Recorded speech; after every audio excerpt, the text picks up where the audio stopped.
ওং নমো শ্রী ভগবতে বাসুদেবায় নমঃ। এই কলিযুগে মানুষের মধ্যে যেভাবে অন্যায় অত্যাচার বেড়ে চলেছে, তাতে হাজারো সাল আগে যে মহাভারতের যুদ্ধে অর্জুনকে দেওয়া ভগবান শ্রীকৃষ্ণের মুখনিসৃত বাণী থেকে যে গীতার সৃষ্টি হয়েছিল, তা আজকাল সকলকে মেনে চলা উচিত। ভগবান শ্রীকৃষ্ণ বলছেন, আমি নয় কোনো শরীর বা নয় কোনো শরীরের অঙ্গ। আমি হলাম জ্ঞান, আমি হলাম চৈতন্য, সৃষ্টি ও পরব্রহ্ম। আমি হলাম আদি পুরাতনের থেকেও পুরাতন, আর আমি হলাম অন্ত। আমি নতুনের থেকেও নতুন, আমি সব কিছু। ভগবান শ্রীকৃষ্ণ মহাভারতের যুদ্ধের সময় অর্জুনকে যে গীতার জ্ঞান দেওয়ার সময় বলেছিলেন যে এই শরীর হলো নশ্বর, আর আত্মা হলো অবিনশ্বর ও অমর, যা কোনোদিন মৃত্যু হয় না। কোনো অস্ত্র বা আগুনের দ্বারা আত্মাকে শেষ করা যায় না। ভগবান শ্রীকৃষ্ণ সে মহাভারতের যুদ্ধের সময় অর্জুনকে যে গীতার জ্ঞান দিয়েছিল, যা হাজারো সাল পরেও এই কলিযুগে মানুষকে সঠিক পথের নির্দেশ দেয়। যেখানে সায়েন্স এর শেষ হয়, সেখানে থেকেই আধ্যাত্মিক জগতের শুরু হয়। যা সায়েন্স ও বিশ্বাস করে যে এই জগতের কথা, আধ্যাত্মিক জগতের উপর সায়েন্স অনেক রিসার্চ করেছে।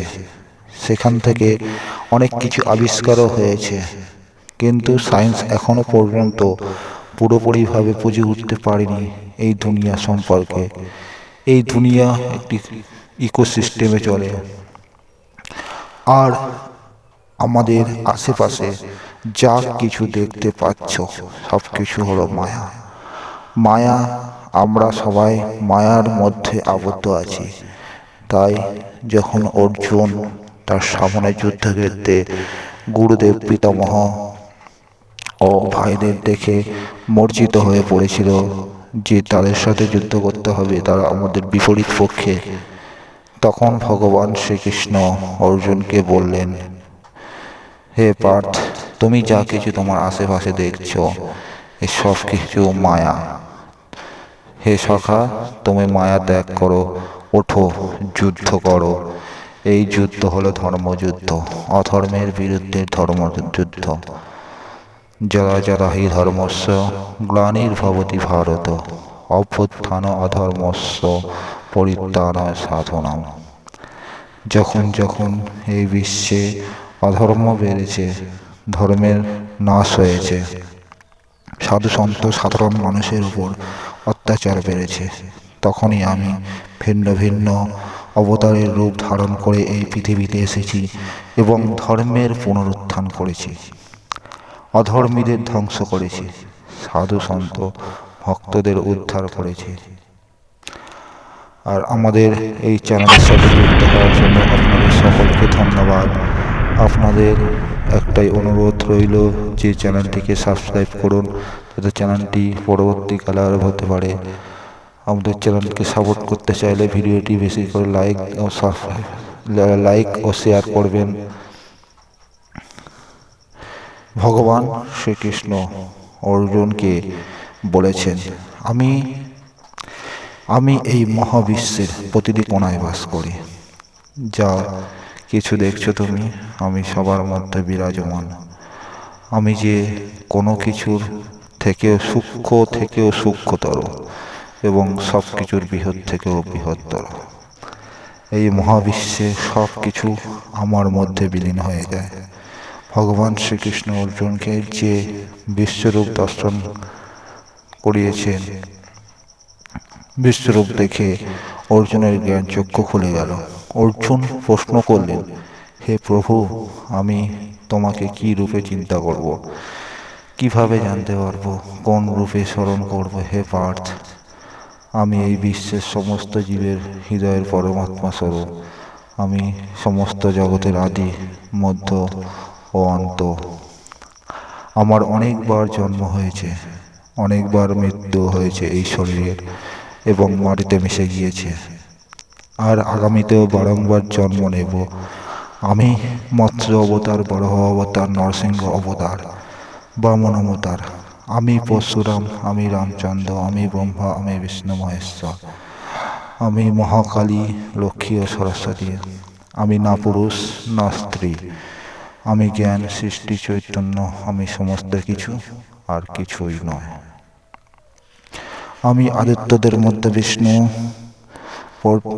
নক্ষত্রদের মধ্যে সূর্য, গ্রহ উপগ্রহদের মধ্যে চন্দ্র, মরুদের মধ্যে মরীচি, সমস্ত বেদের মধ্যে সামবেদ, সমস্ত দেবতাদের মধ্যে আমি ইন্দ্র, সমস্ত প্রাণীদের মধ্যে আমি চৈতন্য,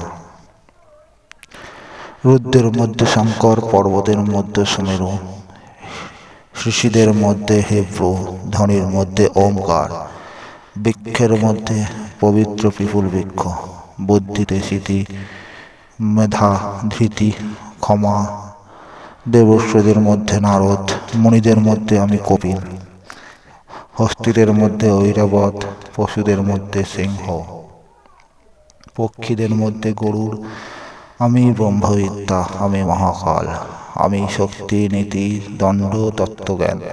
এরূপ কিছু নাই যে আমি নয়। আমি সময় আর আমি জীবন ও মৃত্যু। অর্জুন করজোড়ে বারংবার নমস্কার করছে ও প্রার্থনা করে বলছে, ভগবান, হে প্রভু, তুমি আমার জ্ঞান চক্ষু খুলে দিয়েছ। ভগবান শ্রীকৃষ্ণ বললেন, মনুষ্য জীবনে কোনো ব্যক্তি চেষ্টা করলে নিজেই তার আত্মাকে পরমাত্মাতে বিলীন করতে পারে। এটা একমাত্র ভক্তির দ্বারাই সম্ভব। মনুষ্য জন্ম হলো শ্রেষ্ঠ জন্ম। 84 লক্ষ জনিতে জন্মগ্রহণের পর মনুষ্য জন্ম লাভ হয়। আর এই জন্মতে প্রত্যেকটি ব্যক্তিকে ভিন্ন ভিন্ন পরীক্ষা দিতে হয়। যেমন মায়া ও মোহের লোভে ব্যক্তি অন্যায়, অত্যাচার, জুয়া, স্বার্থপরতার মধ্যে আবদ্ধ হয়ে থাকে আর নিজের সাথে পরমাত্মার সম্পর্কের কথা ভুলেই যায়। মনে রেখো, আসল সত্য হলো আত্মার সাথে পরমাত্মার সম্পর্ক, যা হলো স্থায়ী ও অবিচল। আর জাগতিক সব কিছু সম্পর্ক হলো অস্থায়ী। আসলে জাগতিক এইসব সম্পর্কগুলি জন্মকাল থেকে শরীরের মৃত্যুকাল পর্যন্ত সীমাবদ্ধ। যখনই আত্মা শরীর ত্যাগ করে, সেই সব সম্পর্ক ছিন্ন হয়ে পরিবর্তন হয়ে যায়। আত্মা আত্মা হলো সচ্চিদানন্দ স্বরূপ। আত্মার এই দুনিয়ায় সুখ দুঃখেতে কোনোভাবে প্রভাবিত হয় না। জীবনের মূল উদ্দেশ্য হোক সৎকর্ম। মনুষ্য জীবনের ধর্ম, অর্থ ও কাম, এই 3টি স্তম্ভের জ্ঞান যে ব্যক্তির হয়েছে, তার এই মায়ার সংসার থেকে মুক্তি পাওয়া সুনিশ্চিত হয়ে যায়। ধর্মের জ্ঞান বিস্তারিতভাবে ভগবদ্গীতায় বলা হয়েছে। অর্থ বলতে এখানে ধন সম্পত্তির কথা বলা হয়নি।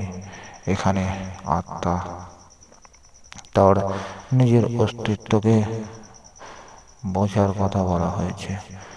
অর্থাৎ নিজেকে জানতে পারা, এই সংসারে থেকে সমস্ত সম্পর্কের সঠিক মূল্য দিয়ে ও কর্তব্য পালন করে জীবনের এই পরীক্ষায় উত্তীর্ণ হয়ে পরমাত্মার সাথে বিলীন করে দেওয়াই হলো এই জীবনের মূল মন্ত্র।